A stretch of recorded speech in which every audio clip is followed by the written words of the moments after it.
Welcome students. हमने अपने last lecture में परम्यूटेशन या क्रमचय के बारे में पढ़ा था और हमारी जो डेफिनेशन थी परम्यूटेशन या क्रमचय की, उसके अनुसार परम्यूटेशन और कुछ नहीं बल्कि अरेंजमेंट था। Each of the arrangements which can be made by taking some or all. This point is very important. You have to remember this, some or all, कुछ या सभी, ठीक है।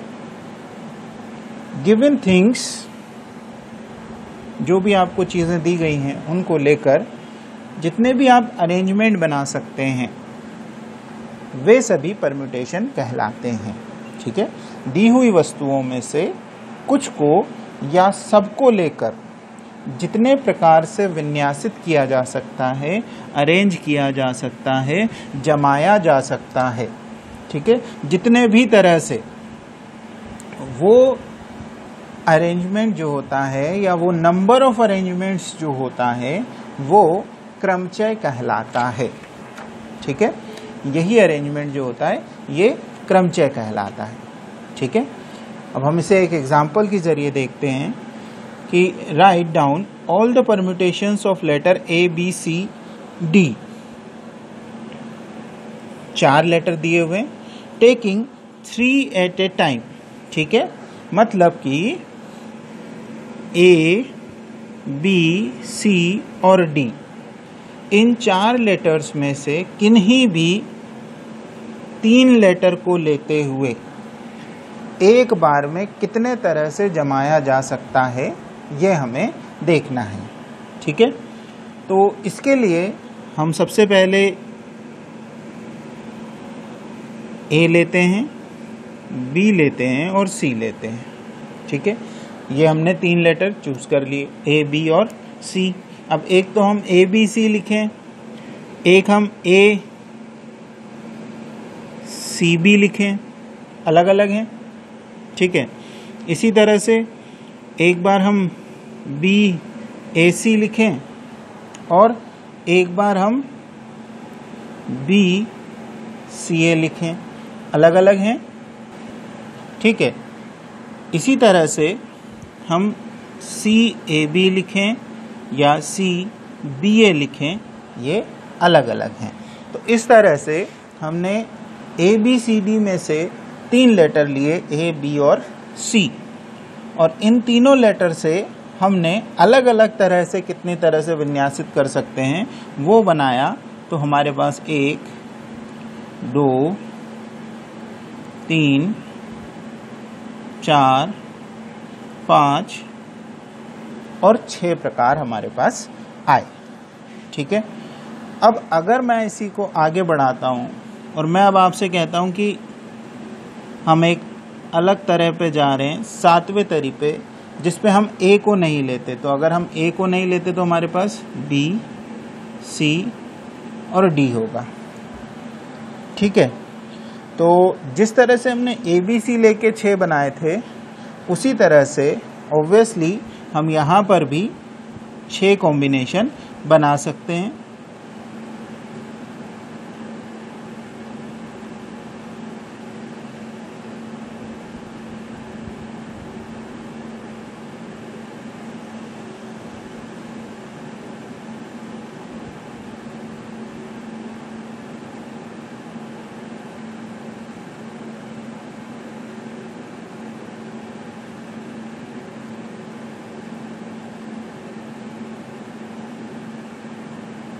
ठीक है।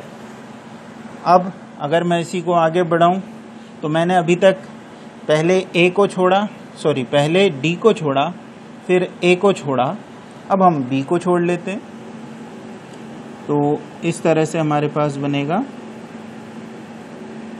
एक नया नोटेशन हमारे पास अगर हम बी को छोड़ते हैं तो वो होगा ए सी डी, ठीक है। और इसी तरह से मैं इसके भी सारे कॉम्बिनेशन बना सकता हूँ। मैं चाहूँगा कि आप ये सारे कॉम्बिनेशन लिखें, मैं अभी ये सारे कॉम्बिनेशन नहीं लिख रहा हूँ, मगर आप जैसे कि आप देख सकते हैं कि पहले अगर हमारे पास हर एक कॉम्बिनेशन के लिए 6 पेयर थे, तो ऑब्वियसली इसके लिए भी हमारे पास 6 पेयर्स होंगे। ठीक है,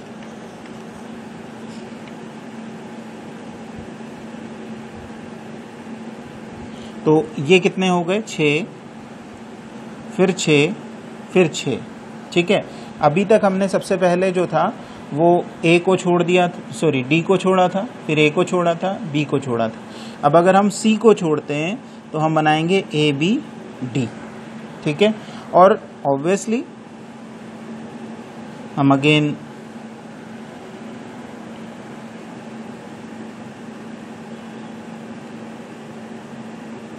उन्नीस, ये 20 हुआ। ठीक है,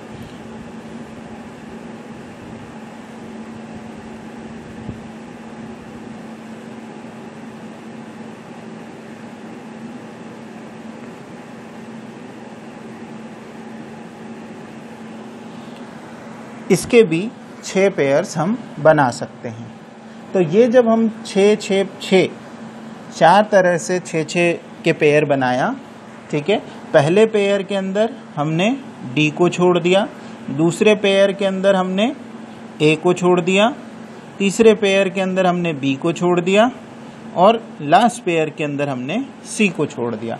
इस तरह से हमने ये पेयर पूरे बनाए। अब ये जो पेयर हमारे पास बन गए हैं, तो इनको देख के मैं ये कह सकता हूँ कि टोटल नंबर ऑफ अरेंजमेंट, जबकि हम 4 में से एक बार में 3 को ही ले रहे हैं, तो कितने बने? तो ये बने 6 + 6 + 6 = 24। ठीक है, तो टोटल नंबर ऑफ पेयर्स जो हम बना सकते थे वो था 24। अब मैं आपसे बस एक ही सवाल पूछना चाहता हूँ कि क्या हम हर बार ऐसा कर सकते हैं? क्या ये संभव है कि हम हर बार इस तरह से पेयर बना के देखें?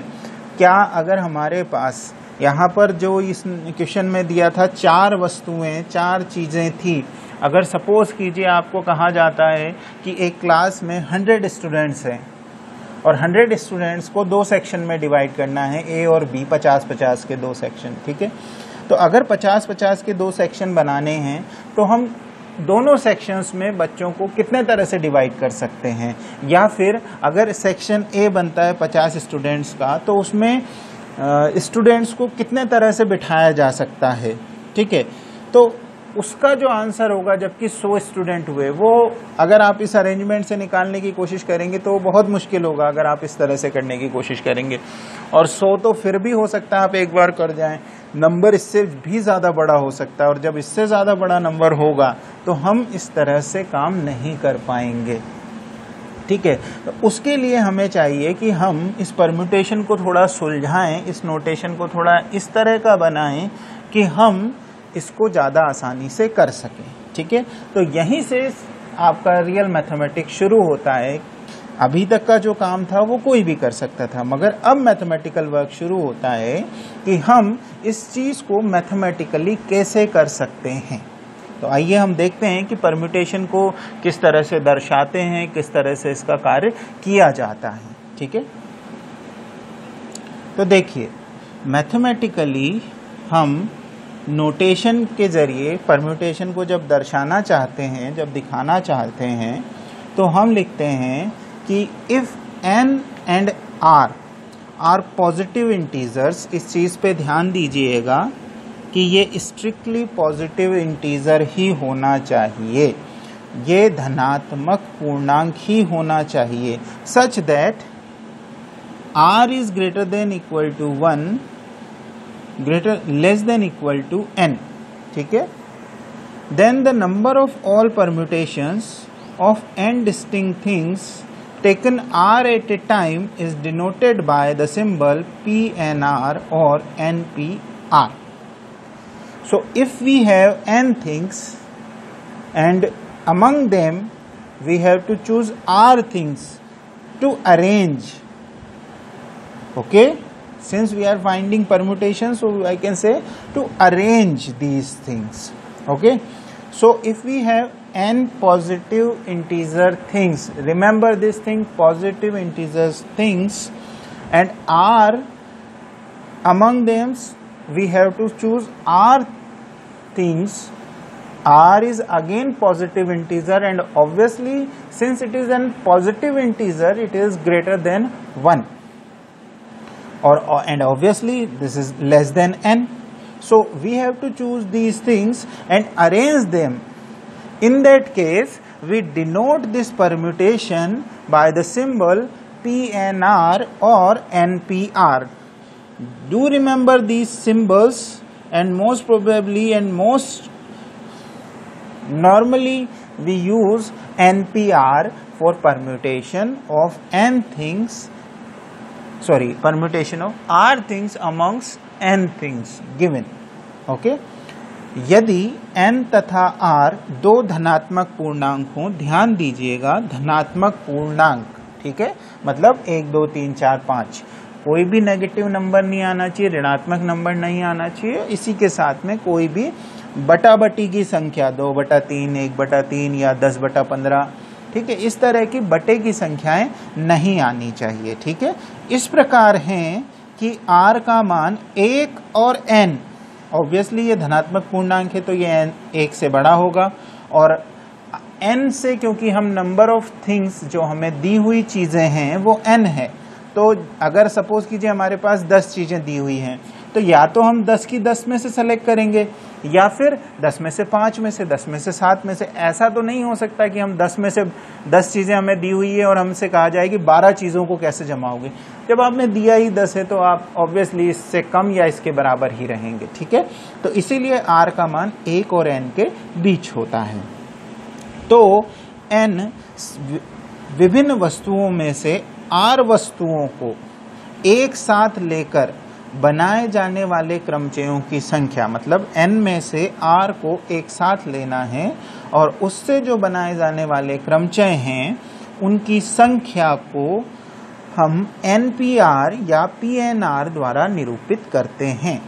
आप यहाँ पर याद रखिएगा, ये दोनों नोटेशन बहुत इंपॉर्टेंट हैं, NPR और PNR। सामान्य से सामान्य तौर पर हम NPR का प्रयोग करते हैं, जहाँ पर n दी गई कुल वस्तुओं की संख्या है और r उनमें से चुनकर अरेंज की जाने वाली वस्तुओं की संख्या है, ठीक है। अब देखते हैं हम इसको नोटेशन वाइज कैसे लिखेंगे हमारे क्वेश्चन के लिए, कि यदि हमारे पास एक लाल, एक हरी, एक काली बॉल है तो ज्ञात कीजिए। तो हमारे पास क्वेश्चन के अकॉर्डिंग एक काली, एक रेड बॉल है, एक ग्रीन बॉल है और एक ब्लैक बॉल है, ठीक है। तो हमें ज्ञात करना है कि तीनों को लेकर बनने वाले क्रमचयों की संख्या। तो जिस तरह से हमने अभी पीछे भी देखा था, अगर मैं इसको इस तरह से लिखता हूँ तो RGB, RBG, ठीक है, BRG, BGR, sorry fifth one GBR और 6th वन GRB, ठीक है। ये होगा, ये 6 तरीके हुए 3 चीज़ों को अरेंज करने के, ठीक है। तो जैसा कि हमने नोटेशन में पढ़ा था, हम लिखते हैं N, P और R, ठीक है। अब यहाँ पे आपने को दी हुई वस्तुएं कितनी थी? 3, मतलब N बराबर था 3। कितनी वस्तुएं आपको एक बार में लेनी थी? हमें तीनों ही लेनी थी, मतलब R भी हो गया 3। तो हम इसे नोटेशन वाइज कैसे लिखेंगे? तो हम लिखेंगे 3P3 बराबर 6, क्योंकि आपने जो अरेंजमेंट का तरीके निकाले वो कितने थे? 6 थे। तो 3P3 हुआ 6, ठीक है। अब हम दूसरे क्वेश्चन की तरफ आते हैं। दूसरे पार्ट में इसने पूछा किन्हीं भी 2 वस्तुओं को लेकर बनने वाले क्रमचयों की संख्या। मतलब अब हमारे पास ऑप्शन है कि हम किन्हीं भी 2 चीज़ों को चूज कर लें, 2 कलर्स की बॉल को चूज कर लें, उनसे हम कितने तरह से परम्यूटेशंस बना सकते हैं, इसकी संख्या हमें ज्ञात करनी है, ठीक है। अगेन मैं पहले एक काम करता हूँ, पहले हम R को छोड़ते हैं, GB लेते हैं, तो हमारा पहला बनेगा ग्रीन और ब्लैक, एक और बना लेते हैं ब्लैक और ग्रीन। अब हमने पहले रेड को छोड़ा था, अब हम ग्रीन को छोड़ते हैं, ठीक है। तो हमारे पास बनेगा रेड ब्लैक, फिर बनेगा हमारे पास ब्लैक रेड, ठीक है। अब हम ब्लैक को छोड़ते हैं तो फिर हमारे पास बनेगा रेड ग्रीन और ग्रीन रेड। यही 6 पेयर्स बन सकते हैं। हमने तीनों में से हर बार एक एक चीज को चूज कर लिया, ठीक है ना। तो ये बना इस तरह से 6 का कॉम्बिनेशन। अब यहाँ पे दोनों नोटेशन, दोनों क्वेश्चंस में अंतर समझिए। यहाँ पर तीनों वस्तुओं को लेना था, यहाँ पर किन्हीं भी 2 को लेना था, ठीक है। तो यहाँ पर n कितना है, n तो अभी भी 3 ही है। उसने कहा 3 वस्तुएं लीजिए, फिर 3 में से उसने कहा कि 2 वस्तुओं को चूज कीजिए, मतलब r हो गया 2। तो यहाँ पर जो नोटेशन होगा वो 3p2 बराबर कितना आंसर आया 6। तो हमारा आंसर पहले केस में 3p3, दूसरे केस में 3p2 बराबर 6 होगा, ठीक है। तो ये हमारे दोनों नोटेशन से आने वाले आंसर हुए, ठीक है। अब ये क्वेश्चन जो था अभी भी हमने मैथमेटिकली नोटेशन से सॉल्व नहीं किया, मगर हमने ये समझा कि हम इस नोटेशन को कैसे बनाएंगे, क्योंकि सबसे ज़रूरी यही है कि आपको ये नोटेशन बनाना आए, क्योंकि आगे का जो भी कार्य होगा वो इस n और इस r पर निर्भर करेगा। अगर आपको n और r की वैल्यू सही लिखना आ गई, किस तरह से n और r को सही ज्ञात करना है ये आपको पता चल गया, तो हम इसके बेस पे जो NPR का फॉर्मूला आपको अभी देंगे, उस फॉर्मूले के अंदर वैल्यू रख के आप बड़े आसानी से उस वैल्यू को फाइंड आउट कर पाएंगे। आपको बार बार इसे ओपन करके नहीं लिखना पड़ेगा, ठीक है। अब मैं आप लोगों से चाहूँगा कि हमने अभी तक जितने भी एग्जाम्पल्स किए हैं परम्यूटेशन के स्टार्टिंग से ही, ये हमारा 3rd लेक्चर है, तो 1st, 2nd और 3rd लेक्चर, तीनों लेक्चर्स में हमने परम्यूटेशंस के जो भी एग्जाम्पल्स किए हैं, उन एग्जाम्पल्स के क्वेश्चंस को, जैसे कि हमारा पिछला एग्जाम्पल्स भी था जिसमें हमने 4 में से 3 चीज़ों को चूज़ किया था, तो उसमें जो भी नोटेशन बन सकता है परम्यूटेशन के लिए, तो मैं चाहूँगा कि आप उस परम्यूटेशन के जो भी नोटेशन बन सकता है उस नोटेशन को एक बार ध्यान से लिखें, और आगे जब हम अगली नेक्स्ट क्लास में परम्यूटेशन का फॉर्मूला पढ़ेंगे तो मैं चाहूँगा कि आप उसको आगे की तरफ बढ़ाएं, ठीक है। तो इस क्लास को ख़त्म करने से पहले हम एक बार जो भी परम्यूटेशन का फॉर्मूला होता है उसको देख लेते हैं, ताकि हम नेक्स्ट क्लास के अंदर हम इस फॉर्मूले को यूज़ करना सीखेंगे, ठीक है।